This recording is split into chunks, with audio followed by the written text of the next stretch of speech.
Hello hello, कैसी आप लोग हैं? क्या हाल चाल है? आज 14 फरवरी है और शनिवार का दिन है। यहाँ पे देखेंगे पूरे भारत की खबरें, पूरे 2800 राज्य की खबरें, पूरे विश्व की खबरें और सरकारी योजना की खबरें, सारी खबरों को देखेंगे।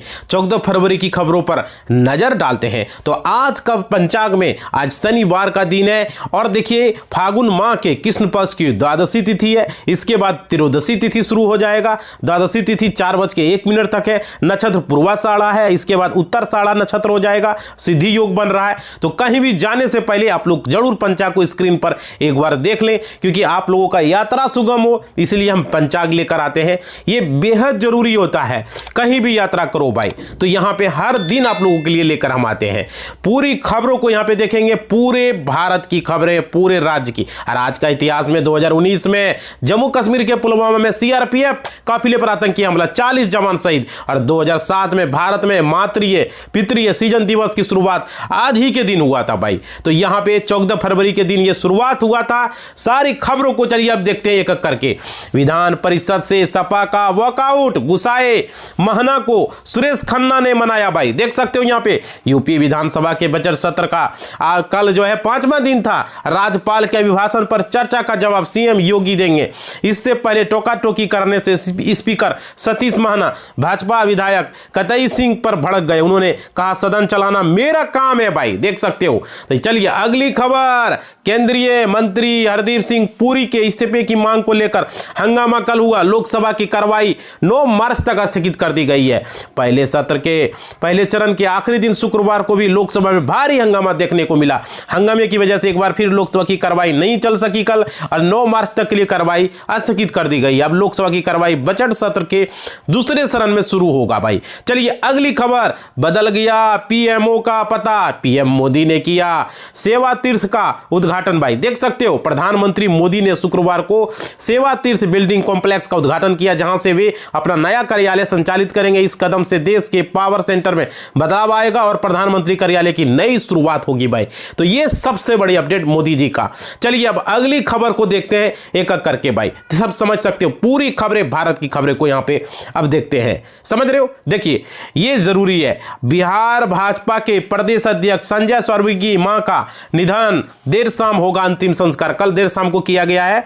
यहां पे भाजपा प्रदेश अध्यक्ष संजय चौरवी की माता का कल ही राधा देवी 72 वर्ष देर रात मुंबई के हिंदुजा अस्पताल में इलाज के दौरान निधन हो गया। बताया जा रहा है राधा देवी की तबीयत लंबे समय से खराब थी, वे इलाजत थी। उनके निधन पर पूरा परिवार मातम में। उनके 3 पुत्रों में सबसे बड़े संजय चौरवी, जबकि 2 अन्य भाई भी उनसे छोटे। संजय चौरवी सबसे बड़े हैं। तो चलिए अब अगली खबर, राहुल गांधी का समर्थन और तेजस्वी पर हमला, प्रशांत किशोर ने दिए भविष्य की राजनीतिक पर संकेत भाई। देख सकते हो जन स्वराज के सूत्रधार प्रशांत किशोर ने राहुल गांधी का समर्थन करते हुए तेजस्वी यादव पर भ्रष्टाचार को लेकर तीखा हमला बोला। राजनीतिक जानकारी से भविष्य की राजनीतिक दिशा का संकेत मान रहे हैं। मुजफ्फरपुर में उन्होंने कहा कि वोट जनहित के मुद्दे पर नहीं बल्कि पाकिस्तान चीन के नाम पर मांगे जा रहे हैं। प्रशांत किशोर ये बात बताए भाई। चलिए अगली खबर, भूमि दखल कब्जा प्रमाण को लेकर बिहार सरकार का बड़ा फैसला, स्पेशल केस में मिलेगी भाई। देख सकते हो ऑफलाइन, यहां पर देखो बहुत बड़ी खबर है। राजस्व भूमि सुधार ने किया है वह ऑफलाइन भूमि दखल कब्जा एलपीसी जारी करने की सुविधा 31 अक्टूबर तक बढ़ा दी है। यह सुविधा भू अर्जन जैसे मामलों में है, जबकि अन्य मामलों में ऑनलाइन एलपीसी का मान्य होगा। चलिए अगली खबर, बिहार में 40 लाख से अधिक किसानों ने कराया फार्मर रजिस्ट्री, डिजिटल आईडी पर जोर है भाई। देख सकते हो बिहार में खेती को डिजिटल बनाने के लिए एग्री एस्टेक के तीसरे चरण में 40 लाख से अधिक किसानों का फार्मर रजिस्ट्री का आवेदन किया है। यह पहल किसानों को डिजिटल किसान आईडी प्रदान करेगी, जिससे बिचौलियों पर रोक लगेगी और सरकारी योजना का लाभ पात्र किसानों तक पहुंचेगा। इसका उद्देश्य कृषि डेटा को एकत्रित कर पारदर्शिता लाना और ऋण व बीमा जैसी प्रक्रियाओं को आसान बनाना। चलिए अगली खबर, बिहार में एएनएम जीएनएम परीक्षा का बड़ा ऐलान, जाने कब होगा एएनएम, विधानसभा में हुई है चर्चा भाई। बिहार विधान बजट में स्वास्थ्य मंत्री मंगल पांडे ने घोषणा की एएनएम और जीएनएम की लंबित परीक्षाएं अब नियमित रूप से आयोजित होगी। पिछले 3 वर्षों से रुकी हुई इन परीक्षाओं के कारण हजारों छात्र प्रभावित है। 2023-24 सत्र में परीक्षा मार्च अप्रैल में होगी। सरकार ने परीक्षा कैलेंडर में पटरी लाने पर पारदर्शी बनाने का आश्वासन दिया है, उन्हें 50,000 से अधिक छात्रों को लेकर के। चलिए अगली खबर, समस्तीपुर में समझौते से इनकार पर बदमाशों ने पप्पू पर की है फायरिंग, भीड़ ने हमलावर को मारा डाला। भाई देख सकते हो बिहार की ताजा खबरें हमारे पास, साथ बने रहे। आपको यहाँ पे पटना, मुजफ्फरपुर, भागलपुर, गया, दरभंगा जैसे प्रमुख शहरों के समाचार सभी जरूरी अपडेट मिलेंगे। इसके अलावा राजनीतिक, अपराध, पर मौसम, प्रशासन क्षेत्र की सारी जानकारी यहाँ कंटिन्यू मिलते रहती है। देश की खबरें, भारत की खबरें, 2800 राज्य की खबरें आपको यहाँ पे मिलेंगे। चलिए अगली खबर को देखते हैं, सरकारी योजना से रिलेटेड, तो जॉब से रिलेटेड है। भाई सारे लोग लाइक कर दो अब तक नहीं किए हो और शेयर करो। देखो एम्स नासेट 10 के लिए जो अधिसूचना जारी, 24 से करें आवेदन, जाने रजिस्ट्रेशन फीस। भाई देख सकते हो यहाँ पे अखिल भारतीय आयुर्विज्ञान संस्थान नई दिल्ली ने नसेट 10 की अधिसूचना जारी कर दी है। इच्छुक उम्मीदवार 24 फरवरी से ऑनलाइन आवेदन कर सकते हैं। इसमें नर्सिंग ऑफिसर पदों के लिए यह भर्ती है, तो ये आपके लिए जो करना चाहे उसके लिए बेहतर होगा। और देखिए बिहार में डायरी फील्ड ऑफिसर की भर्ती है, बीटेक बीएससी वाले भी आवेदन कर सकते हैं। कल से ही आवेदन शुरू हो चुका है। बिहार तकनीकी सेवा चयन आयोग ने diary field officer, technical officer के पदों पर भर्ती के लिए आवेदन शुरू कर दिया है। बीटेक व बीएससी डिग्री वाले योग्य उम्मीदवार भी भर्ती के लिए आवेदन कर सकते हैं। तो ये सबसे बड़ी अपडेट है भाई, देखो आप लोगों के लिए, जॉब के लिए। अगली खबर, अग्निवीर के लिए 25,000 प्लस पदों के लिए नोटिफिकेशन जारी, 8वीं पास भी कर सकते हैं आवेदन। देख सकते हो ये खबरें आ रही है। भारतीय सेना ने अग्निवीर भर्ती 2026 के लिए 25,000 से अधिक पदों पर नोटिफिकेशन जारी किया है। देश भर के योग्य अविवाहित पुरुष और महिला उम्मीदवार निर्धारित तिथि से ऑनलाइन आवेदन कर पाएंगे। यह युवाओं के लिए सेना में शामिल होकर देश सेवा का सबसे बड़ा अवसर है। चलिए अगली खबर, मुजफ्फरपुर में होगा मेगा जॉब कैंप, 4 बड़ी कंपनियों में से नौकरी का मौका, 40,000 तक मिलेगी सैलरी। देखिए मुजफ्फरपुर में 16 फरवरी 2026 को एक दिवसीय विशाल जॉब कैंप का आयोजन किया जा रहा है, जहां निजी क्षेत्र की प्रतिष्ठित कंपनियां युवाओं का ऑन स्पॉट चयन करेगी। इस जॉब कैंप में कुल 180 पदों पर बहाली की जाएगी। तो चयनित उम्मीदवार जो लोकल होंगे 40,000 रुपये वेतन के साथ कई सुविधाएं मिल सकती, पता कर ले वहां पे। अगली खबर, बरेली मंडल में नौकरियों की बारिश, 128 मेलों में 14,000 प्लस युवाओं को मिला रोजगार। तो यहां पे देख सकते हो बरेली मंडल में अप्रैल 2025 से जो है जनवरी 2026 तक 128 रोजगार मेले आयोजित किए गए, जिनमें 14,000 युवाओं को नौकरी मिले। 625 कंपनियों ने इन मेलों में भाग लिया। बरेली जिले में सर्वाधिक 5,105 युवाओं को रोजगार मिला, जबकि बदायूं में सबसे कम मिला है। अगली खबर, इमरान खान अंधे हुए, पाक में विपक्षियों को निपटाने का लंबा ट्रेंड, नवाज मुशर्रफ को फांसी देने की। यहाँ पे देख सकते हो पाकिस्तान के जिस इमरान खान को लोग कप्तान कहकर चोड़े करते थे, वह कप्तान की हालत अब सचमुच दयनीय हो गई। 30 महीने में जेल में बंद है, अपनी आंखों की परेशानी खोने वाले। लेकिन पाकिस्तान के राजनीतिक में नई रिवायत व विपक्ष के नेताओं को ठिकाने लगाने का पुराना ट्रेंड कर रहा है। इसमें आर्मी अहम रोल अदा। अब तक लाइक नहीं किए हो भाई, लाइक कर दो। सब्सक्राइब नहीं किए हो, सब्सक्राइब कर दो। घंटी को नहीं बजाए तो बजा दो और ऑल के निशान पर क्लिक कर दो। लाइक मोटिवेशनल होता है, और सब्सक्राइब कर लिए तो भाई बहुत बहुत धन्यवाद। और शेयर भी कर दो, व्हाट्सएप स्टेटस, फेसबुक स्टेटस। चलिए अब खबरों को देखते हैं। यूपी पंचायत चुनाव से पहले गांव के लिए भरपूर घोषणाएं, योगी के बजट में ग्रामीणों को क्या मिला? यूपी कैबिनेट ने नई आबकारी नीति की मंजूरी दी है। इसके तहत 1 अप्रैल से देसी शराब की कीमतों में बढ़ोतरी होगी, जबकि शराब दुकानें का आवंटन अब जो है ई लॉटरी सिस्टम से किया जाएगा। सरकार ने 25-26 के लिए आबकारी विभाग को 71,000 करोड़ रुपए का राजस्व लक्ष्य तय किया है। तो ये खबरें यूपी से। अगली खबर, यूपी में बड़े करदाताओं को बड़ी राहत, योगी सरकार ने यह महत्वपूर्ण कदम उठाया है। यूपी में योगी सरकार ने करदाताओं को बड़ी राहत देते हुए महत्वपूर्ण राज्य भर के विभाग द्वारा प्रदेश के बड़े करदाताओं के लिए वर्चुअल जो है सुनवाई की व्यवस्था लागू की जाने से समस्या का प्रभावी समाधान होगा।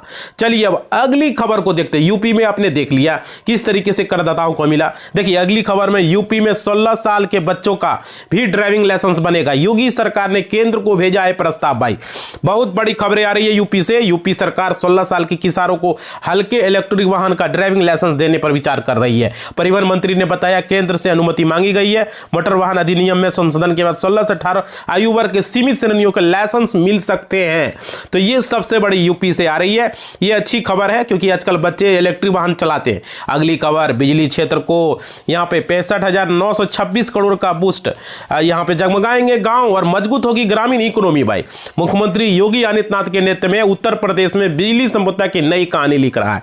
2026-27 के बजट में बिजली क्षेत्र के लिए 65,000 करोड़ रुपया लगभग आवंटित किए गए हैं, जिससे ग्रामीण विद्युतीकरण आपूर्ति में ऐतिहासिक सुधार होगा। गांव में अब औसतन 20 घंटे बिजली मिल रही है, जिससे खेती, छोटे बड़े उद्योग, ग्रामीण अर्थव्यवस्था को नई ऊर्जा मिलेगी भाई। चलिए अगली खबर, यूपी में कारोबार की यह आसान औद्योगिक क्षेत्र की कनेक्टिविटी पर 1,000 करोड़ रुपये खर्च करेगी योगी सरकार। उत्तर प्रदेश के सरकार ने बजट में ईज ऑफ डूइंग बिजनेस और ईज ऑफ लिविंग को बढ़ावा देने के लिए भारी प्रावधान किए हैं। औद्योगिक विकास के लिए 27,000 लगभग करोड़, नगर विकास के लिए 34,000 करोड़ लगभग और एमएसएमई की स्थापना की है। अगली खबर, यूपी एसआईआर में अब तक कितने कर मतदाताओं को नोटिस जारी, इस रिपोर्ट में हुआ है खुलासा भाई। देखो, उत्तर प्रदेश में मतदाता सूची के विशेष गहन पुनरीक्षण अभियान के तहत अब तक 1.9 करोड़ मतदाताओं को नोटिस जारी किए गए। कुल 3.26 करोड़ मतदाताओं को नोटिस जारी होने हैं, जिनमें नए मैपिंग और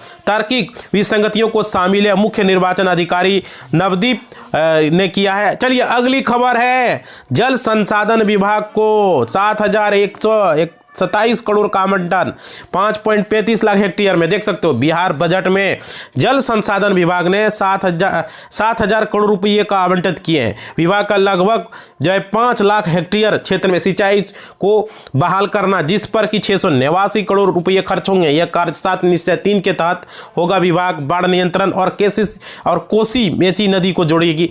अगली खबर, बिहार में फलेरिया उन्मूलन अभियान में पकड़ी है रफ्तार, 1.20 करोड़ से अधिक लोगों ने दी है दवा।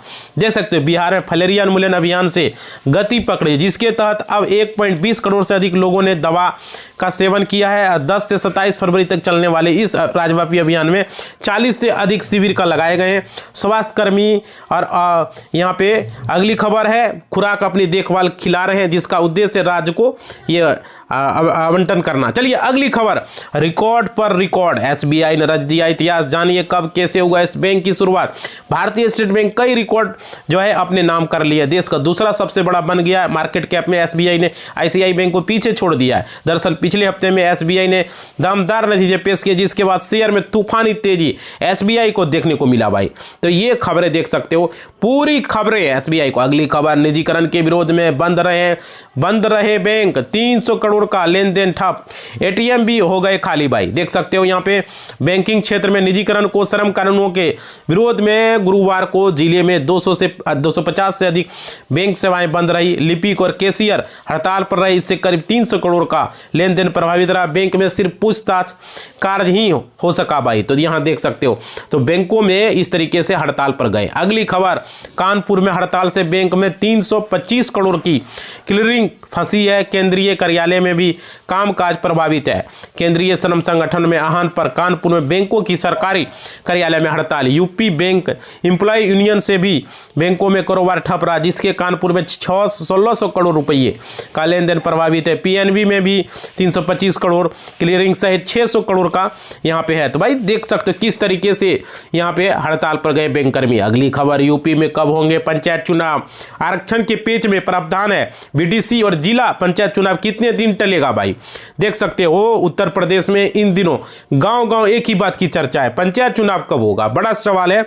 ग्राम प्रधान, बीडीसी और जिला पंचायत सदस्य के चुनाव तक समय पर अप्रैल मई में हो पाएंगे। पंचायत चुनाव के आरक्षण प्रक्रिया शुरू नहीं हो सकी है, क्योंकि यूपी में